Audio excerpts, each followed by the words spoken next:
Hey, in case you haven't heard, Queen Elizabeth is gone and Richard Bey Talk is back. Thank you for joining me. I'm here along with my producer, Albert Reinoso, as always, helping me out and helping to make the show look so professional. Thank you, Albert. All right. So we've been through this latest news cycle, I guess, dwarfed at times and smothered at times by the death of Queen Elizabeth II. But nationally, the news cycle was focused on abortion, and it was focused on these states that went so far beyond, what the American people really want in terms of abortion, making it completely illegal in terms of, in regards to rape and incest, and from the second of conception, and then Lindsey Graham coming forward and wanting to make a national abortion limitation brought up in Congress so that every state would have to limit abortion at a certain time after 15 weeks, I guess it was. And then Marco Rubio jumped in and joined him, and John Thune jumped in and joined him. And then Mike Pence went on the campaign trail and said, abortion is only the start, which is what people have been warning Americans about for quite some time after the Supreme Court decision, that the religious extremists won't be satisfied with just some kind of limitations on abortion that most American people agree upon. So that was the news cycle. Oh, but then devious Ron DeSantis thought he found a way to change the news cycle. And he sent a plane, actually 2 planes, I believe it was, from Florida to Texas to pick up people who were applying for asylum and had been processed already by the federal government, and flew them to Martha's Vineyard. Oh, he really owned the libs. I'm going to tell you a few facts you probably don't know. I don't want to dwell on this because that was the whole purpose of this. This was a morally obscene prank to own the libs and use people who had come here through traumatic experience and travail and fled countries, where they were also facing incredible obstacles, and then to use them to make his point. Martha's Vineyard, oh, that's where Obama has a house. Oh, that's where Larry David has a house. I mean, one of the things you may not know is that DeSantis was just up in Nantucket for a fundraiser where dinner cost $50,000 a plate. Nantucket is right next to Martha's Vineyard, but we wouldn't want to send them to Nantucket. All his rich, elite Republican friends might be offended. They certainly wouldn't have received the kind of welcome they got from the kind people on Martha's Vineyard. Now, a couple of things are in the news cycle, and they are incorrect. Massachusetts is not a legislative sanctuary state. For years, they've been trying to pass sanctuary state designation in the Massachusetts legislature, and it has never succeeded. In fact, this morning, Massachusetts has asked the Department of Justice to look into this and see if laws were broken when DeSantis did this. People are calling it kidnapping, but at the very least, it is an exploitation and a vile manipulation of poor people who have been traumatized, including children. Now, it's not illegal under American law. Any immigrant has the right to request amnesty. And I in all my reading, I can't see whether these people, I know they went through the process when they came through. In fact, they turned themselves over to to border agents, so they could be processed. So I assume that they have asked for amnesty, and any migrant has the right to request amnesty. That doesn't make them illegal. And yet on Fox News and with DeSantis, you hear the description of them as illegal aliens. DeSantis also ordered state child welfare agencies not to renew the licenses of shelters that house unaccompanied little migrant kids. I mean, if this doesn't prove to you that the policy is not the point, the cruelty is the point, as someone said, a writer at The Atlantic. Making people hurt that you don't like. That is the objective of this new Republican Party. And ironically, Mar-a-Lago has applied for almost 100 foreign workers to come over and staff Trump's country club. I mean, we're facing a labor shortage nationally, and we have a labor shortage in Florida. And yes, even low-skilled labor. Everywhere I go, where I live, there are signs. They need dishwashers. They need waiters. They need those guys that ride the bicycles and deliver Postmates. You see them in New York. So we need that labor. And then Ken Burns has created quite an impressive new documentary to add to his library of impressive documentaries. It's airing all this week, and it's about America's reaction to Jewish refugees in the 1930s, and how the State Department was very reluctant to grant them visas. Roosevelt tried to do what he could, but public sentiment was against them. Of course, the St. Louis is the most dramatic example of this. A ship that had left Europe with Jewish refugees and was refused harbor in the United States. Some of the Jewish refugees jumping off the ship in desperation and being returned to it. Most of the people on the ship were returned to Europe, where eventually they ended up in concentration camps. And in fact, Ken Burns' documentary opens and closes, at least the first segment of it, with Otto Frank joining the ranks of thousands of Jews who were trying to get visas to go to the United States and finding it impossible during Hitler's persecution. So, I mean, I wish the documentary had focused more on the people, on the refugees, on American sentiment, resentment, fear of foreigners coming into the country. It did do some of that, but specifically in the 30s, in the late 30s. I don't have to know about Hitler and the Rhineland and Czechoslovakia. I already know about all that stuff.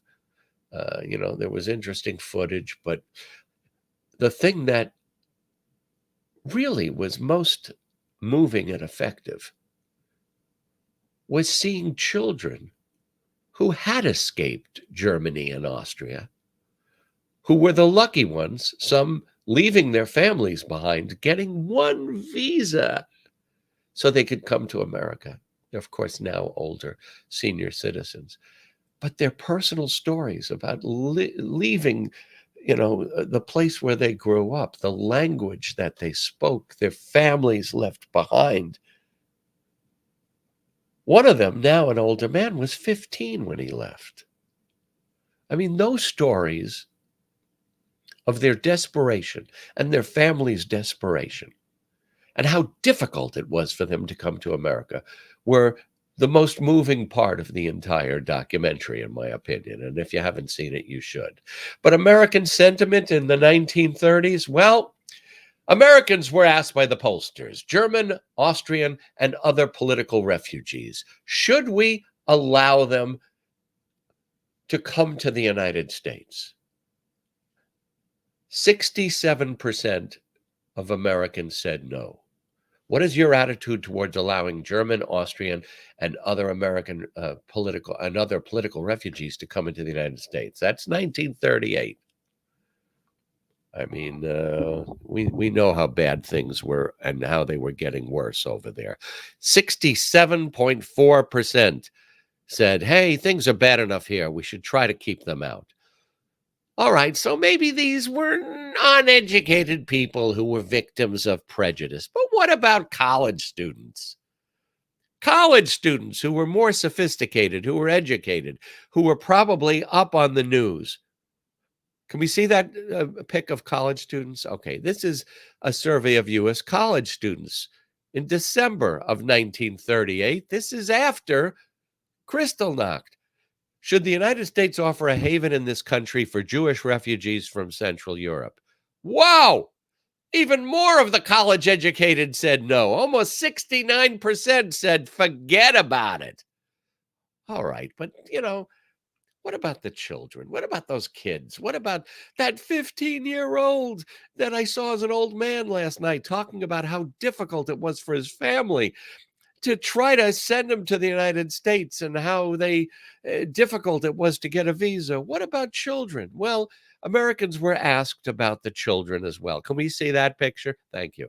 It has been proposed to bring to this country 10,000 refugee children from Germany, most of them Jewish, to be taken care of in American homes. Should the government permit these children? And there's only 10,000 of them in a country that back then was, I don't know the exact figure, but there were millions and millions, and we had this gigantic country. Should we take 10,000 children who are being persecuted? 61% of Americans said no.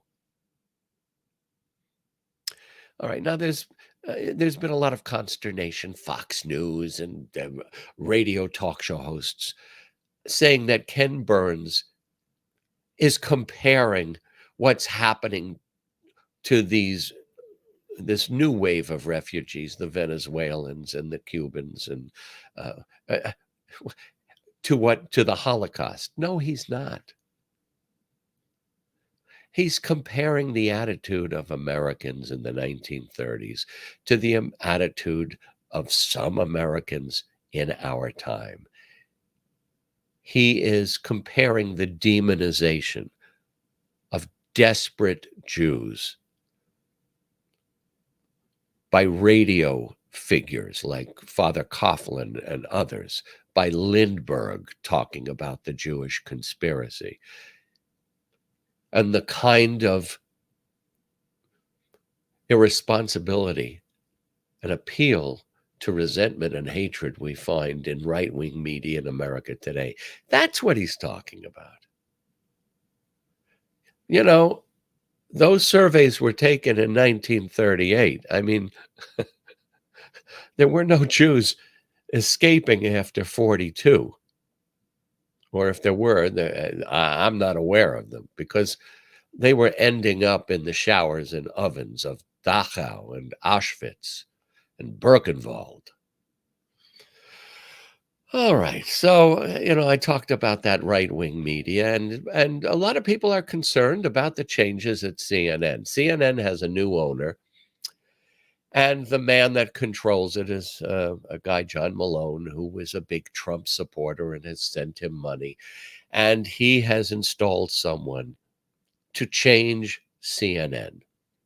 So, and it is, I don't know, inexplicable to me. The man that's there to do this job, to change CNN, is actually the former producer of the Colbert Show, which is a pretty liberal show.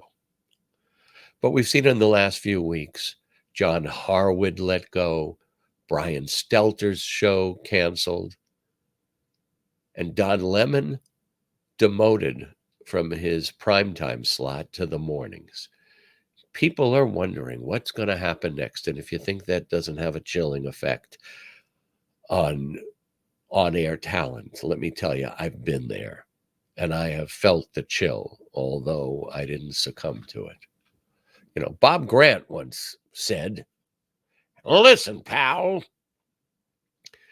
talent doesn't matter. Ratings don't matter. The only thing that matters is if the guy upstairs likes you.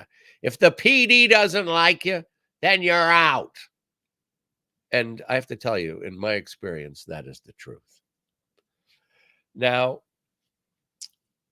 Michael Smerconish is a guy that I used to be very or closer friends with him in Philadelphia. He was a Republican and he had worked for Republican candidates for mayor. And he has a radio show on SiriusXM, and he's also got a TV show on CNN. Now, I always, there were two shows that I recorded every week on CNN. One was Brian Stelter's show, even though I thought Brian Stelter, his on-air delivery was squirrely, and the grimace that he had that was trying to pass for a smile was uncomfortable to watch. But it was a show like no other. It looked at U.S. media and what was happening in television, radio, newspapers, magazines. And as far as I know, it was the only show that did that. So I used to record it every week and watch it, and I found it interesting. And the other show is Mike Smerconish's show, because he's not a progressive. He's now an independent. He comes from being a Republican, and I always found his show fair and really coming from a more analytical look at the issues of the day. And then I turned it on this weekend, and boy, Mike, you heard the dog whistle, didn't you? He started his show off by asking if, and actually leading his audience to believe, one over the other, if the DeSantis exploitation of these immigrants was a petty stunt, or was it a public service? And, you know, he did a lot of backing up that this was a public service. It's making us aware that we have a screwed up immigration bureaucracy, law, and that we, listen, I agree with that. We had to be told that? Are you kidding me? Trump was talking about it for 4 years in a bipartisan fashion. Senators have been working on bills for years. I remember during George Bush, there was an immigration bill, and it had bipartisan support. I think John McCain was one of the people on it. And it looked like it was going to pass.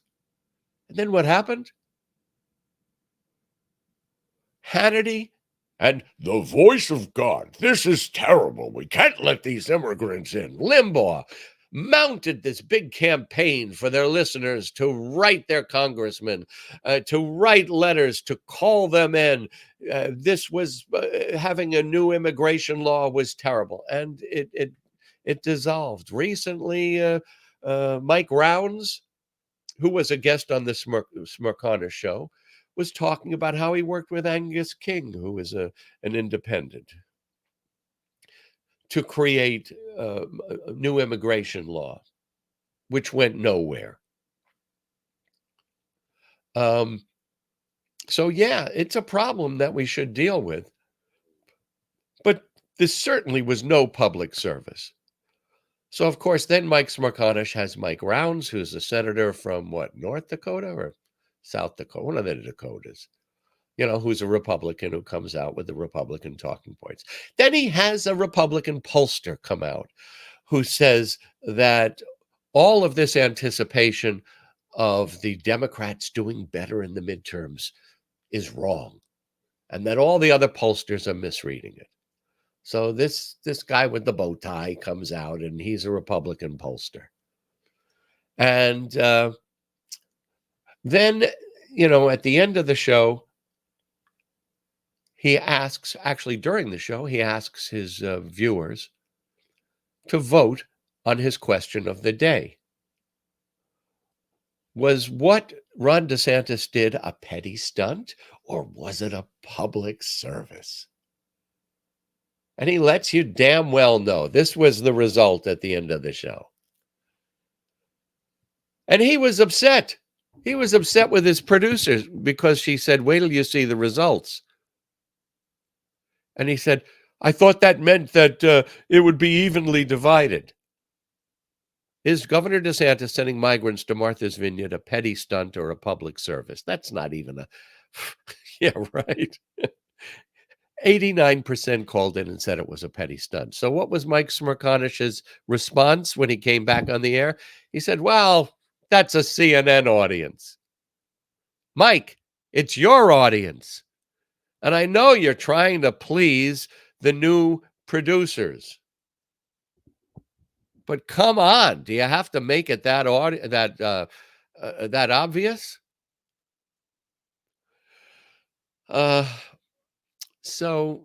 Yes, John Harwood was let go on CNN, but before he left, this is his final broadcast on CNN, which will give you some indication why the Trump supporters who own CNN now don't like his attitude. But John Harwood got his last licks in. These are the very last words he got to say at the cable news network. Listen to this. It was a political speech. We're in a midterm re-election year. The issues that he's talking about are inherently political. But I think it's also important to say that the core point he made in that political speech about a threat to democracy is true. Now, that's something that's not easy for us as journalists to say. We're brought up to believe there's two different political parties with different points of view, and we don't take sides in honest disagreement between them. But that's not what we're talking about. These are not honest disagreements. The Republican Party right now is led by a dishonest demagogue. Many, many Republicans are rallying behind his lies about the 2020 election and other things as well. And a significant portion, or a sufficient portion, of the constituency that they're leading attacked the Capitol on January 6th violently by offering pardons or suggesting pardons for those people who violently attacked the Capitol, which you've been pointing out numerous times this morning. Donald Trump made Joe Biden's point for him. Well, you won't be hearing that sort of thing anymore on CNN. And as John Harwood is saying, you can have the scale and you have bullshit on this side. Where's my arm here? You can't see it here. Bullshit on this side, and then factual evidence on this side.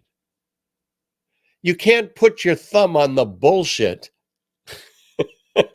and say, oh, it's equal to what's over here. That's not the way it works.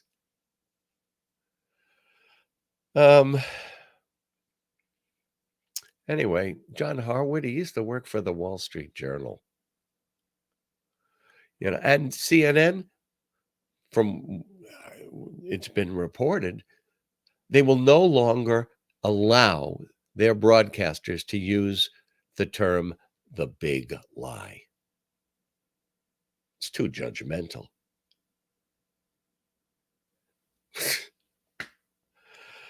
Oh, boy. All right, so you get fired. Isn't it better to have your integrity and be fired? I mean, the first time that I was fired, I was at CBS. And the program director called me in, and he had a bottle of champagne. And he poured me a glass and said, do you know why you're here? And I said, yes, I'm being fired. He said, oh, no, you're not being fired. We're just not renewing your contract. And then he said, so what will you do next?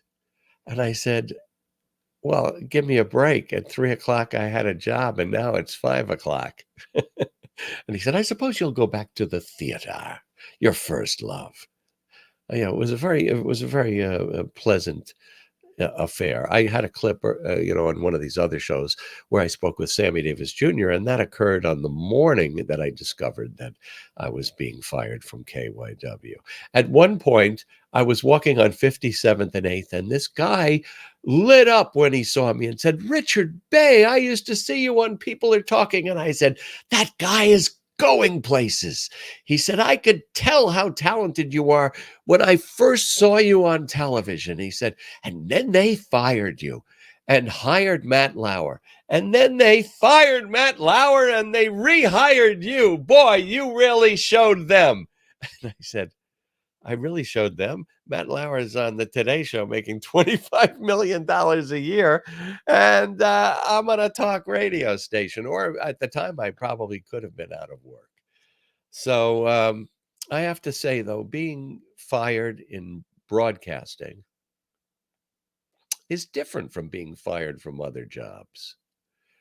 First of all, you're in the public eye. Everybody knows it. When I was fired in Philadelphia after 4 years there, a new PD came in. He wanted to do his own thing. But when I was fired, the Philadelphia Daily News had a picture of me on the front page, and it said, Bey gets the boot, because I wore cowboy boots on TV all the time. Bey gets the boot. Thank you, Stu Bykowski. And when the Richard Bey Show was ending, people would always say to me, what are you going to do next? I don't know. Who knows? And it's difficult. It's difficult. It's an adjustment. It's like when you're in the public eye, it's like wearing this big, gigantic winter coat around you. And when you leave the public eye, that coat comes off and you get lighter and you get closer to who you really are, perhaps. But it's a difficult adjustment. And it was a difficult adjustment for Joan Rivers, who talked about being fired from the late night Fox show. I don't know, you may not remember this, but she had always filled in for Johnny Carson, thought she would be the one next in line to take over when he left. But she was dissed by them. They brought in, was it Jay Leno, the first one, I think? And Fox snatched her up and gave her a late night show to go against the Tonight Show. And then she was fired from that. Now, I know I've shown you a Joan Rivers clip before. This is a different one. In this one, she talks about the adjustment and how difficult it was after being fired by Fox from her late night show. Take a look. Very lucky. After Fox, I was fired from Fox. I didn't work for 6 months, and nobody wanted me. And now the career is starting to come. No. But I'm being honest with you. I mean, you have no idea what that's like when you have a phone with 12 buttons and nothing lights up, and you go, didn't it used to light up? And then it's starting to come back, and then which is lucky, thank God, because boy, you appreciate it more. And so they offered me to do another movie, but I took the Fox. That's Freudian. Never. But then again, how much? But I took the show instead. And then I'll probably do a movie during my hiatus. Yeah, I loved Rapid Test. Through that period of time, though, when the phone isn't ringing, and I always feel this is true, that it's hard sometimes to tell who your real friends are until you really need them. How do you tell? The one that calls. That's what I'm saying, during that period of time. Yeah, but you should never delude yourself in our business, or in any business. When you're hot, everybody wants to sit next to you. It was a shock for Melissa. There's a restaurant that we were going to for 15 years in L.A., and there's like the right side and the wrong side of the restaurant. And you never think about it. I was always on the right side and the right 4 tables. And the day after I was fired from Fox, we all went out to dinner that night, and they put us in the wrong section. And Missy just said, we're in the wrong section. And I said, yeah, I know. just sit down and eat here, you know. And, oh, you just have to know that's the business. I said, it's okay, Melissa, we'll sit on the, but we never went back. We never went back. And they didn't miss us. But I don't want to name the restaurant, but I'll give you a hint. Anybody who's been in this business has been through that and knows it. Yeah. I mean, there are always the ups and the downs. The only difference with show business is the rewards are incredible when they're rewards.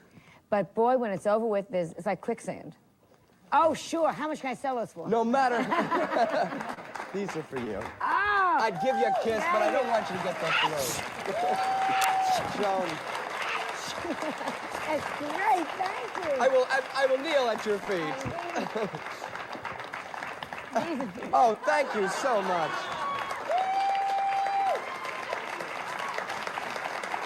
There's a card. It says, love from Regis. Oh boy. And I have to tell you, when the Richard Bey Show, you know, when the Richard Bey Show was on, I used to come home at night and I'd have 20, 25 messages on my answering machine. Remember the old days with answering machines?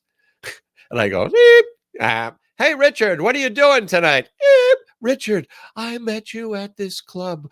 Would you like to get together with me? Beep, Richard, I've got a project I want to talk to you about. Okay.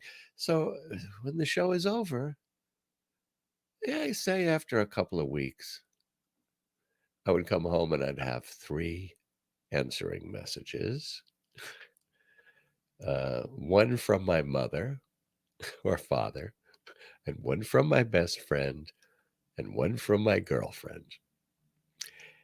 And as far as restaurants, at the time, Nobu was the hottest restaurant in New York, down in, it's not Soho. What do they call that area? I forget. But incredible Japanese food. Tribeca? Tribeca, right. Yeah. And Robert De Niro was one of the owners. Very difficult to get a reservation. So I used to take friends there. I took girlfriends there, you know, and I'd pick up the tab. At the time, I had tons of money. And they'd go, oh, Mr. Bey, thank you. We'll get you a table for tonight. And they did that for a week or two after the show was canceled. But about a month later, I called them and they said, oh, I'm sorry, we're all booked. We can get you a reservation in 2 weeks. And I think that was the last time I went to Nobu. Anyway, so I can empathize with Joan Rivers. Let's skip that last clip. I had a clip of a Trump rally where people are making this weird, I don't know, the people in the audience are going like this, but we're up to 32 minutes, and I think that's a nice, round figure to leave you at. Thank you so much for watching today. I hope you enjoyed it. And if you did, please subscribe. Please share it. Share it on Facebook. Share it in emails. Tell your friends about it. Say nice things about us on social media. We've been gone for 2 weeks, but we're back now. And as always, I'll see you next week, right?